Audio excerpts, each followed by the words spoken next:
green homes, Best of Missouri Market, and the Whitaker Music Festival. There's a lot to look forward to at the Missouri Botanical Garden. That's next on City Corner.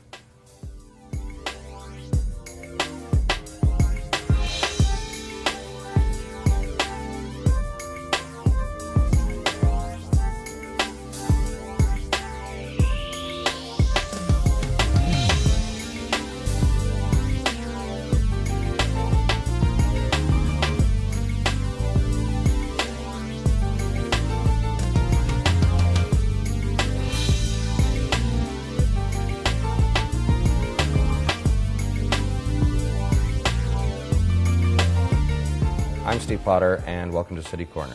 Well, there's a lot going on at the Missouri Botanical Garden this summer and fall, and here to talk about it, welcome our guests. Lynn Kirkemeyer, she's the Public Events Manager, and Sarah Murphy, who is a horticulturist there. Welcome to the program, both of you.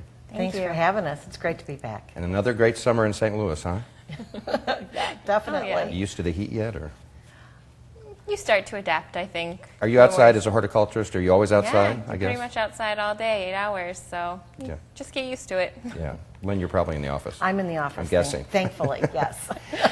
Well, you know, we just had a birthday, celebrating the birthday of Henry Shaw.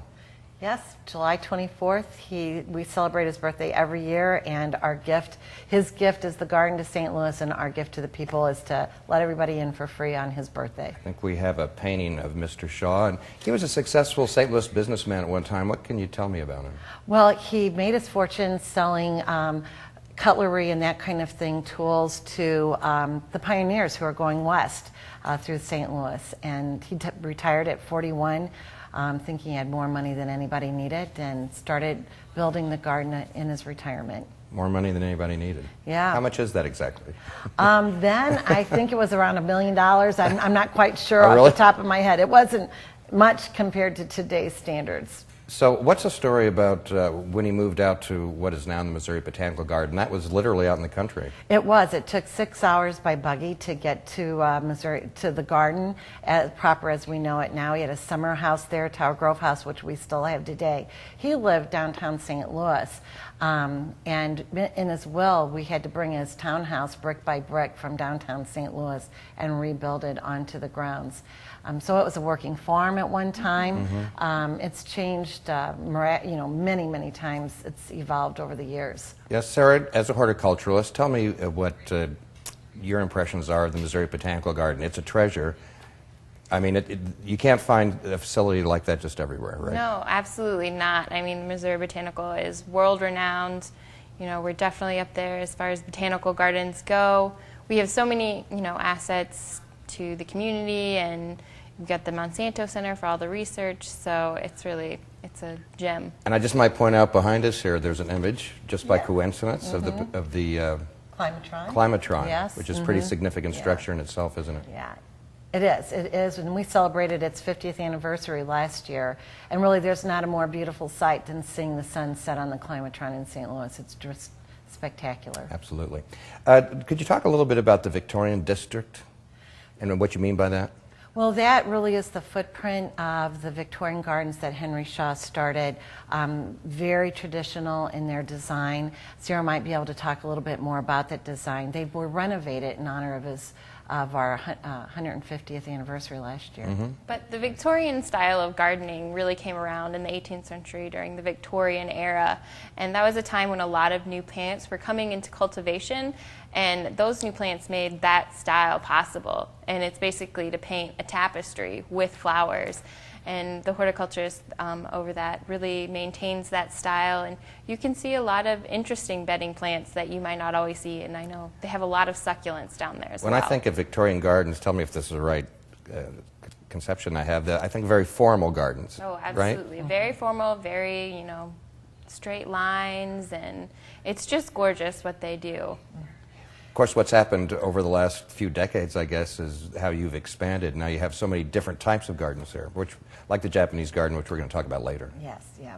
We have something really to offer just about anyone, and that's one of the things about our garden is that it is so developed and there are so many different styles. When you travel around the country and go to other gardens, you are shocked by how small they are. Really? Yes, compared to ours. Is it the Linnaean House? Am I pronouncing that correctly? That's correct. I know that yes. was newly renovated. Could you talk about that? Yeah, it's fantastic. It's the oldest operating conservatory west of the Mississippi River. Dates back to Henry Shaw's time. And we've really completely redone it. It houses our camellias, which are very rare. And Sarah might talk a little bit about. Yes, they are very rare, the shrubs. But what's really interesting about them and what's great about having them in the garden is they bloom during the winter months. Really? So Yeah. you can come into the Linnaean House, and even though it's the dead middle of winter, you can see beautiful flowers. And we also have plants from our cactus collection in there, which a lot of people don't get to see because they're always in our production greenhouse and we don't have a display for them. But this is a way to get them out, and we have plenty of tropicals, and the design will be changing seasonally, so there will always be something new to see. That's a good point that you make. People that haven't been there might think just because it's called a garden, you go there from spring to fall, but it's not true. I think winter is one of the most beautiful times at the garden because you really get to see the architecture of the trees, the bark, in a way that you can't in its full glory in the summer. Let's talk about an annual event that you have every year. I think people really look forward to it, and that's the Whitaker Music Festival. Yes, it is spectacular. This is the 18th season, and it's free to everybody who wants to come. We get anywhere from 4,000 to 12,000 people, depending on the art. And what are we looking at artist. here, Lynn? That is our Cohen Amphitheater, and we've got a group there performing. It's the only time that we allow people to picnic in the garden. They're allowed to bring in their own food and beverages. There are a couple do's and don'ts, though. Oh, yeah, we have a list of do's and don'ts because, the garden is not a park, and so there are a lot of fragile plants, and we work really hard to maintain the garden, so we ask people not to have open fire or to have balls and frisbees and that kind of thing. It's a very fun, family-friendly event. We Don't love set it. the garden on fire. That's a good rule. Yeah. Don't break our plants. Don't pick our flowers. We have pictures of a couple of groups that have performed there. I happen to know both of them just because I do a radio show and they've both been on my show. Oh, yeah. Erin Bodie, for one, she's great. She's wonderful, and something that we all look forward to having Erin Bodie back every few years.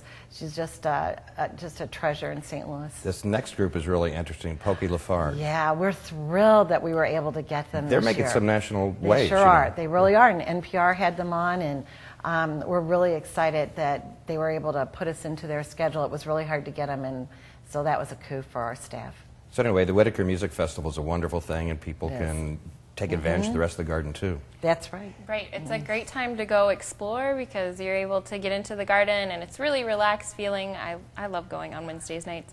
One of the places in the garden that's really nice to explore is the Ottoman Garden, which it began construction in 2006 and then it was dedicated in 2008. So a lot of people don't know about it yet, but it's basically a garden that has plants that are endemic to the Ottoman region, the Ottoman era. It's very historically accurate. When you say Ottoman, is that German? No, it's the Ottoman Empire from, so Turkey, all those countries around the Middle East there. And I wasn't even close on that one, was it? No, that's all right. No, it's just a great, really different experience. We also have a book published in the garden about it, and if you buy that book, all proceeds go to maintaining the Ottoman Garden. Say a little bit something you've referred to it about plants that we'll see there that we won't see in our neighbor's yard. Right. Well, you'll see, especially during the spring, a lot of bulbs that you won't see. They're really species bulbs, very rare. You just don't see them everywhere. But you'll also see some things that we have shrubs in there that are supposed to represent cedars. So that's quite unique. But we also have wild collected plants that come from all these regions. So these are definitely not things you're going to see in your backyard. You might see something similar, but they're very... Well, Sarah, you're a horticulturist. How many horticulturists work out at the Missouri Botanical Garden? I'm just wondering what kind of manpower it takes to maintain a garden of this size, through the year. I believe we have around 15 horticulturists, but that doesn't include gardeners and our interns and all the other support staff that really help. I'm surprised it's not more than that. Well, I think it's an army of about 65 Right. altogether. And then we have our volunteers, which we could not operate the garden without them. About Absolutely. 1,400 volunteers altogether. Really? Yes, and they're pulling weeds and planting plants, and it couldn't be done Yeah. without them. Let's talk a little bit about daylilies, because they're around right now in full glory, and you brought some, Sarah. Yes, I did. These are 3 types of daylilies, a spider and a double, and just a traditional daylily with an eye. But, you know, their peak time of bloom is June through July. So, you know, they're really going full bloom, and it's just seas of color, and it's really a beautiful display that we have down there. Yeah, daylilies are one of my favorite things, and isn't it true that they seem to keep developing more different types? You know, there's that old common daylily all our grandmothers had, but since then they keep coming up with new colors and new combinations of colors, right? Oh, every year you probably get 1,000 new daylilies introduced every year. Are you kidding? Yes, absolutely. And as the garden, we try to keep up on all the newest and latest cultivars, especially the award winners. The American Himmercalis Society really, you know, they have put out a lot of awards, so we want to make sure we have all those. What are some good, easy tips for people as far as taking care of daylilies? Do they take much maintenance? What would you tell somebody that maybe wants to get into them, doesn't know a lot about them? Well, I would say look into the West County Daylily Club or the Greater St. Louis Daylily Society, because they're a great resource. But daylilies are an incredibly easy plant to grow. They're very maintenance-free. You know, make sure they have plenty of sun, plenty of water especially during their bloom time. But really, you plant them, and then they just keep producing and giving. And in fact, the Missouri Botanical Garden Daylily Association has a sale every year, and that's coming up the first weekend in August. And we take proliferations from our garden, and then we sell them back to the public at really great prices. And the great thing about daylilies too, like in the fall, if you want to, you can dig them up and separate them, and you know, you absolutely. never have to buy anymore. You can just keep kind of bringing. And also, I found out this recently, and you know a little bit about it, that daylilies are edible.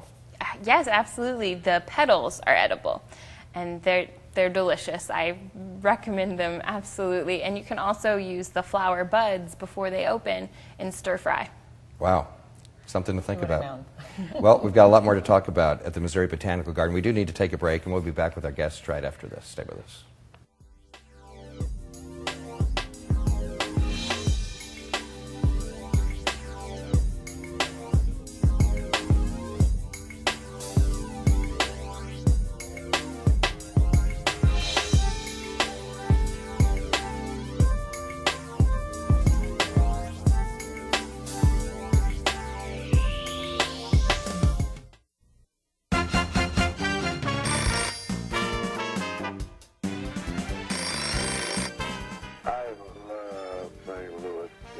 I love your show. I think it's a lot of fun. I love the show. I watch the show every night. You have great guests on there. I enjoy watching the best of the STL. I love the show, and I love to watch it all the time. Thank you very much. I just recently started watching the program, and so far I have really enjoyed it. It's wonderful what you do with the kids or anything, and putting St. Louis on the map. Hi, I really like your show. Hi, I love your show. I watch it every day, every time you come on. I love your show. We may get to enjoy retirement, but our old cell phones shouldn't. Recycle them. It's easy, it's free, and it's good for the environment. Hi, this is Richard Garn. Please answer the call to recycle. Yo, what up? It's your man Nelly, and you watch STL TV. Experience the loop all day.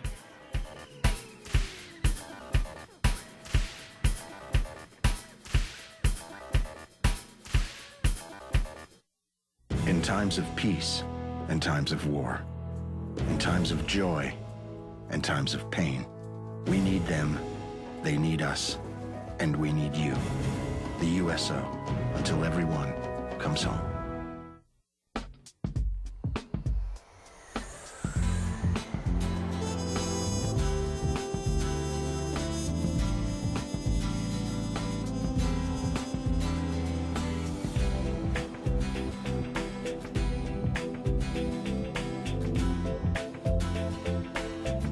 Experience St. Louis.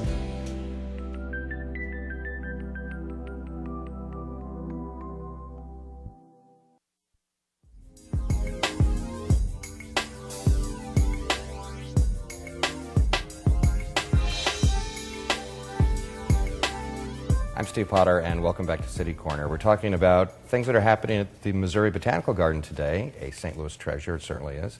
Lynn Kirkemeyer and Sarah Murphy are here from the garden. And Lynn, there's a lot going on. The Missouri Botanical Garden does a lot.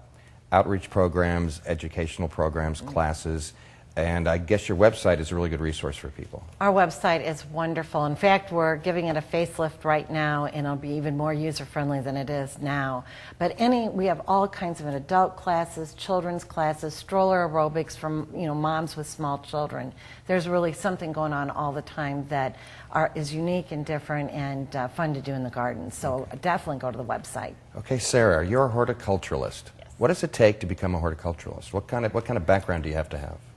Well, horticulture is a very diverse field. There are a lot of different opportunities, but I would say I have my 4-year degree in horticulture, but you can also get an associate's degree, which are great assets. I mean, I highly recommend going to school. I mean, it's just a lot of fun. I mean, you're never going to have more fun in college than a horticulture major. How'd you get interested? Were you a little kid digging in the backyard? Or? No, believe it or not, I got interested much more when I was a younger adult, and my first job really inspired me.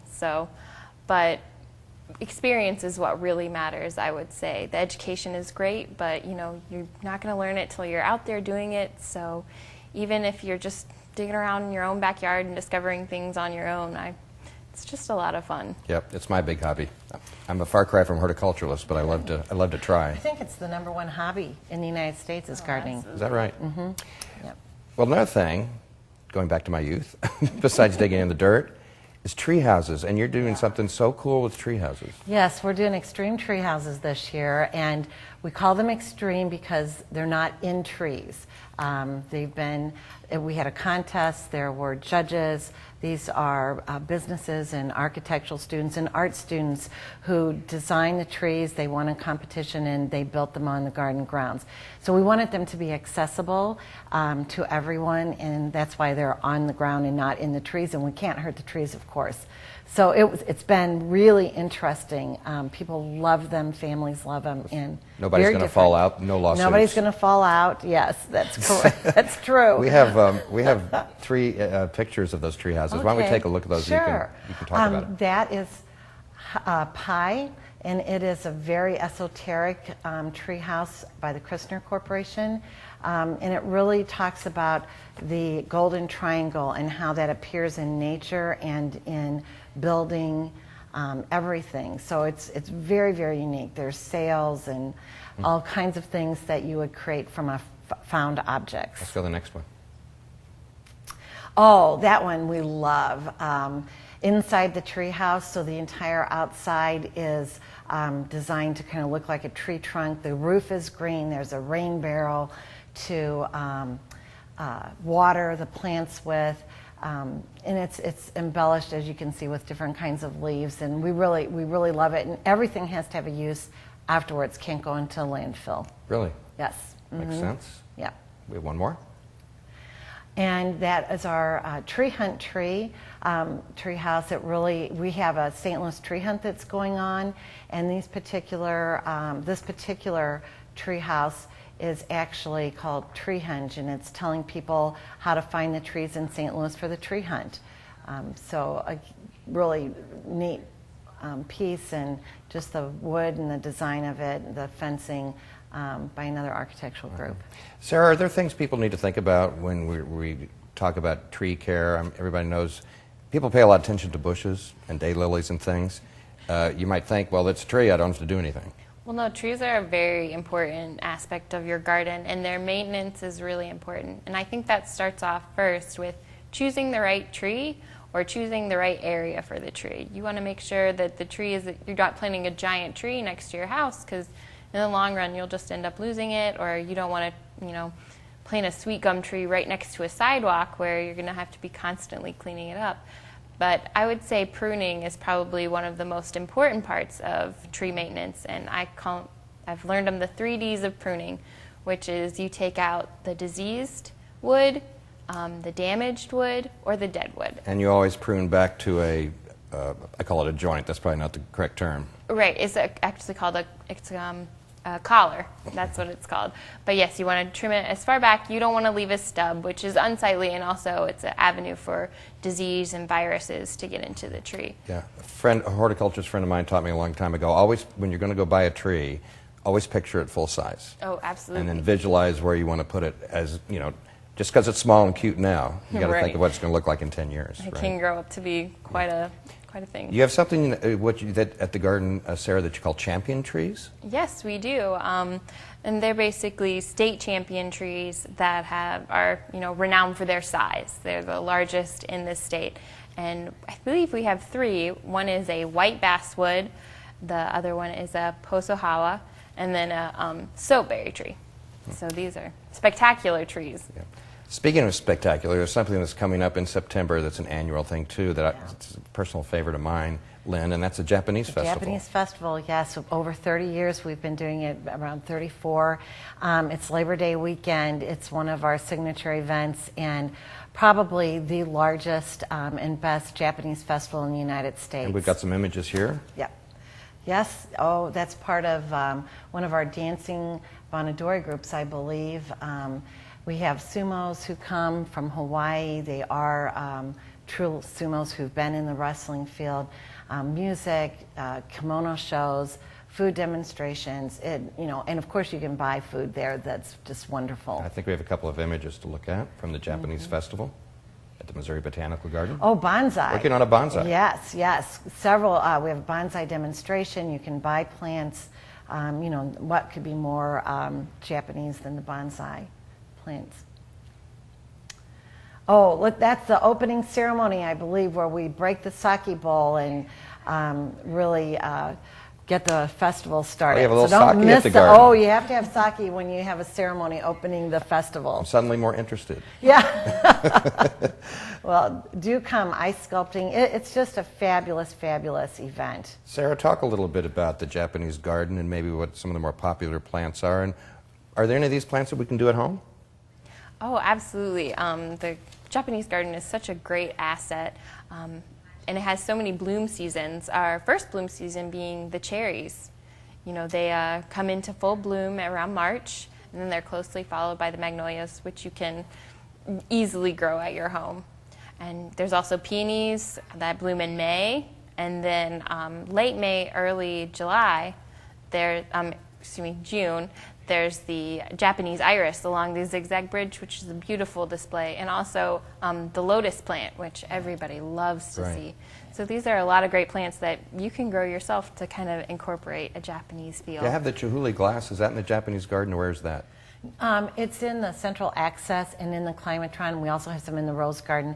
But we couldn't keep it in the Japanese garden because of the sense of peace and the style of the garden. It would distract. That was a great festival a few years ago when you had that Yeah. display, and you guys ended up buying some of it, right? Some of our donors wanted some of the pieces to remain, so we bring them out and people love them. For those who don't know, Chihuly is a Dale. Dale Chihuly. Chihuly is an artist who designs this beautiful glasswork. Glasswork, yes. Yeah. Let's talk about the Green Homes and Great Health Festival, which is coming up towards the end of September. Towards the end of September. Typically, this had been done on the street with our Earthways Home group, which is the Garden Sustainable division. It's now brought to the garden grounds, and we partner with Siteman, BJ, and Barnes Jewish Hospital and Washington University physicians. So we're looking at good health for both your body and your homes, all kinds of wonderful activities that you can learn about how to improve your life. Yeah, Sarah, we use that term, Lynn used that term, sustainable living. What does that mean to you?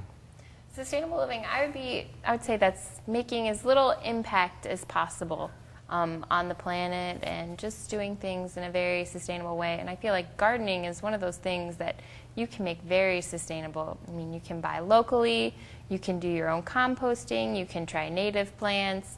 It's so easy to do. You can eat daylilies? You can eat daylilies from your own garden. We have 4 images that have to do with the Green Homes and Great Health Festival. Lynn, if you comment on those. Well, now, I know what this is. This is The colon that you can walk through, and so you can actually learn about. Because who doesn't want to do that? Yeah, there's all kinds of great stories about the colon, and we won't get into them. But it's an educational tool to help you understand really what a healthy and a diseased colon looks like, because that is such a important cancer that we need to pay attention to. Absolutely. Let's go to the next one. Yep, and we also have good health. We do start off with stretching and yoga at the event for fitness. So we have loads of fitness activities going on the entire day. Okay, real quickly. And that looks like, the solar oven. We're cooking with the solar oven. So you can learn more about solar for your own home and have a little treat that you make yourself. Somebody having fun. Oh, and we're painting a bus there.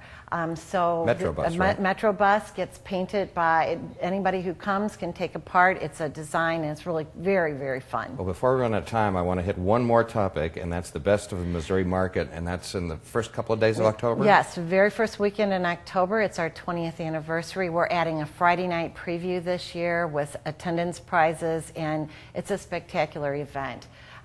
Children can decorate their own pumpkin. We can do cow milking, so it's a very family-friendly event, and it features Missouri artisans and food purveyors, and we really try to support local businesses with that. I'm curious, Sarah. We've spent the last half hour talking about what you're doing in the summer and fall. Is it busy for a horticulturalist over the winter months too? Yeah, winter is kind of our plan everything time. We're planning what we're going to do next year, our displays, doing designs, and also horticulturists at Missouri Botanical, we clear snow when it does snow. So we're always busy. Yeah. And, people like to bring groups also. Oh, yes. We have a tourism division that works with people from around the country who are coming specifically to this treasure because we are so well known throughout the world. Well, I hope people will take advantage and take a look at your website. We'll have your contact information come up in just a couple of minutes. And you need to get out. How often do you think a person should visit the Missouri Botanical Garden in a year? No less than 4 times. Yes, once for every season because it changes so much. Yep. All right. I want to thank you so much for being here. It's a great place. It really is a St. Louis treasure, a world treasure, really, yes, it is. I would say. Thanks so much. Sarah Murphy and Lynn Kirkemeyer, thanks for joining us, and I hope you'll come back and see us next year. Anytime. Thank you. Thank you. It's all at the Missouri Botanical Garden. Hope you drop by. I'm Steve Potter. Thanks for joining us for this edition of City Corner. We'll see you next time. Bye.